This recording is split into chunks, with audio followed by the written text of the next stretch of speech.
Members, it is about time. We have attained the quorum. I now call the meeting to order. Item 1, confirmation of the minutes of the 10th meeting held on December 12th. The minutes has been circulated. Can I take the minutes as confirmed?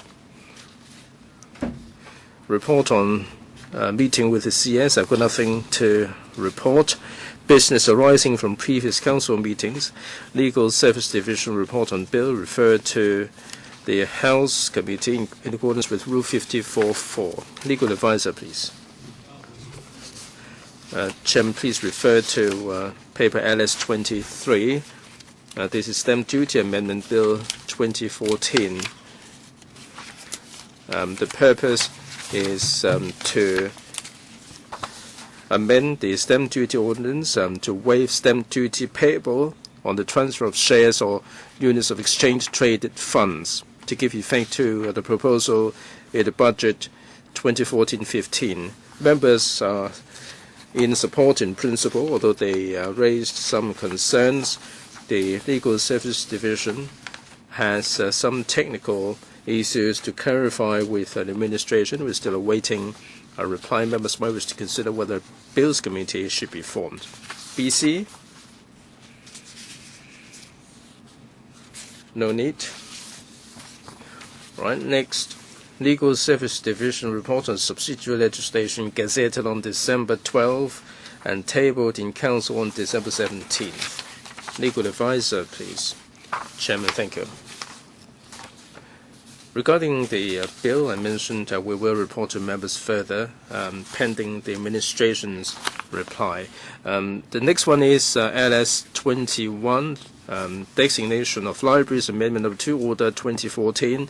The Director of Leisure and Cultural Services designates Number 4, Chui Ling Road, Zhangguan West Library. According to government's information, the study room will be commissioned on March the 1st, while the full library will be open in June 2015. Next, Inter-Country Adoption Contracting States Amendment Order 2014. This is in relation to the Convention on Protection of Children in cooperation in respect of inter-country adoption. 19 contracting states will be added to Part 1 for implementation, and also these recognize the change in the applicability to different regions of the Kingdom of Netherlands. The welfare panel wasn't consulted regarding this particular piece of subsidiary legislation. There are two more, Mr. Chairman, in relation to the landfill operation. Waste Disposal Designated Waste Disposal Facility Amendment Regulation 2013, Commencement Notice 2014. And related to this is Waste Disposal Refuse Transfer Station Amendment Regulation 2013, Commencement Notice. Chairman, we have a subcommittee looking into this before, and these two notices are in relation to the commencement date. For the first one,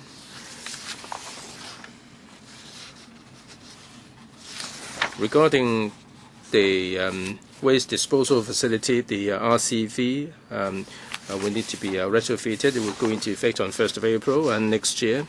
Regarding the Southeast NT, taking only construction waste, according to the government's information, this will be implemented by the end of 2015.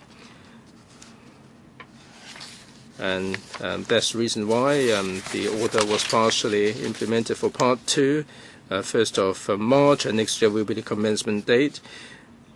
Starting a refuse collection point, it will be open to private private collectors to take the MSW from the Southeast station. As regards the WKTS and STTS, the fee will be aligned. Chairman, on the 27th of this of October, the panel was consulted. Members expressed their concerns over the streaming of the waste, the traffic, and also the capacity and so on. Or any need for subcommittee for the first one in relation to libraries. The second one, Inter-Country Adoption Contracting States Amendment Order 2014. No. The third and the fourth one, Waste Disposal, Designated Waste Disposal Facility Amendment Regulation 2013, Commencement Notice 2014, and Waste Disposal Refuse Transfer Station Amendment Regulation 2013, Commencement Notice. Subcommittee. Ms. Sit Ho proposes a subcommittee. Any member wishing to join? All right, and there will be further circulation of invitation to members. Just a reminder that for these two pieces of subsidiary legislation, the deadline for amendment will be or can be extended to the 4th of February. For the first two, the deadline for amendment is the 14th of January 2015. Business for Council meeting of January the 7th. Just a reminder that the deadline for notification for question is 27th of December. No bills for first and second reading. Government motions.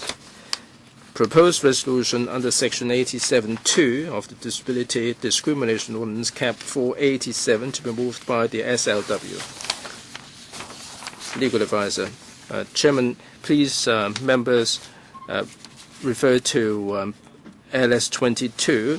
Basically, the fare concession for green minibus will be incorporated into item 4 of Schedule 5.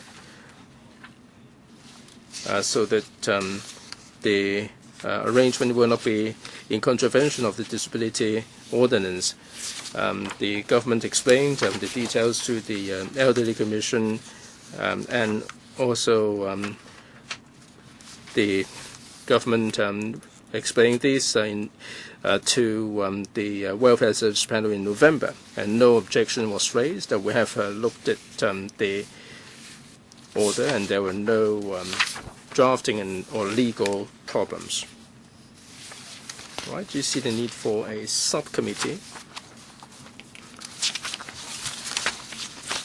If not, then on the 7th of January, the government will be moving this motion.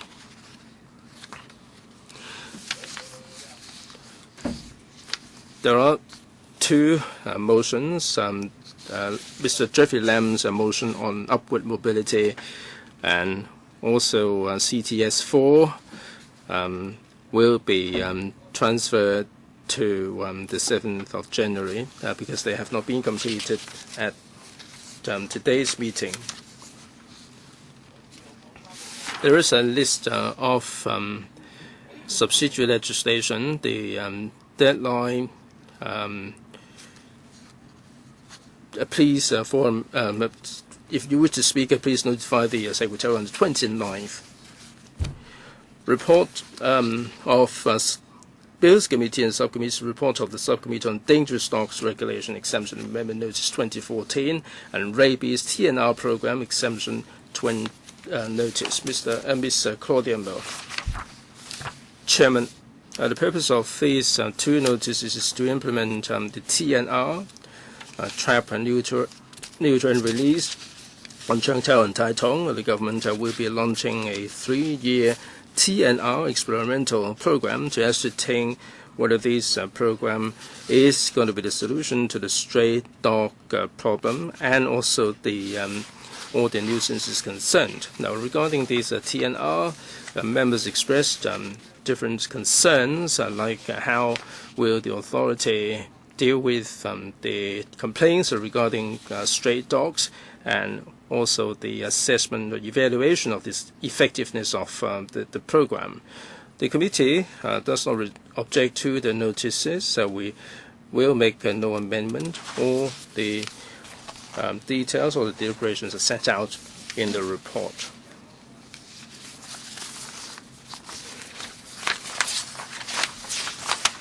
There are currently 11 BCs under the House and 6 SCs under the House Committee, and 9 under panels. Report of the delegation of the panel on environmental affairs on its duty visit to the UK, the Netherlands, Denmark, and Sweden to study these countries' experience on thermal waste. Ms. Sitho. Between the 2nd and 8th of March, we visited the UK, Netherlands, Denmark, and Sweden to look at the experience regarding thermal waste treatment facilities. I'm now making a report on behalf of the delegation. We met government officials and different organizations to listen to their briefings regarding the development of various TWT technologies. Basically, it's gasification and the moving grade incineration. We visited all these waste-to-energy facilities. The delegation is aware that compared with gasification, moving grade incineration is more reliable. The capacity can be larger, much larger. So in most of the European countries, they've adopted this moving grade technology as a mainstream method. The delegation is of the view that in developing the TWT facilities, the government should carefully consider all these pros and cons of the thermal waste treatment facilities and keep an open mind about them. We also note that in the light of overseas experience, we cannot simply count on the waste treatment technology to resolve the waste problem. We are of the view that to address the waste problem in Hong Kong, other than expediting the waste-to-energy facilities, we also have to have a waste management strategy, come up with some measures to prevent reduce waste production and promote waste recycling. We have a report which has been made available to members. AOB, this is the last. Yes, please, Ms. Emily now. Chairman, I'm sure that there is so much in the report that is worth pondering. Will there be a slot being made available for a debate? I think it's up to the chairman of the subcommittee. Yes, this is precisely what I'm asking. Ms. Sitho? Chairman, we have not asked the members of the delegation. However, we welcome members to get hold of all the information and put questions to the Secretary on the basis of this report. There are so many details that are related to the funding proposal. Of course, we can ask the members whether a motion debate is warranted. Well, this is the last House Committee of the year. I wish you all a happy holiday, Merry Christmas, and Happy New Year. Meeting adjourned.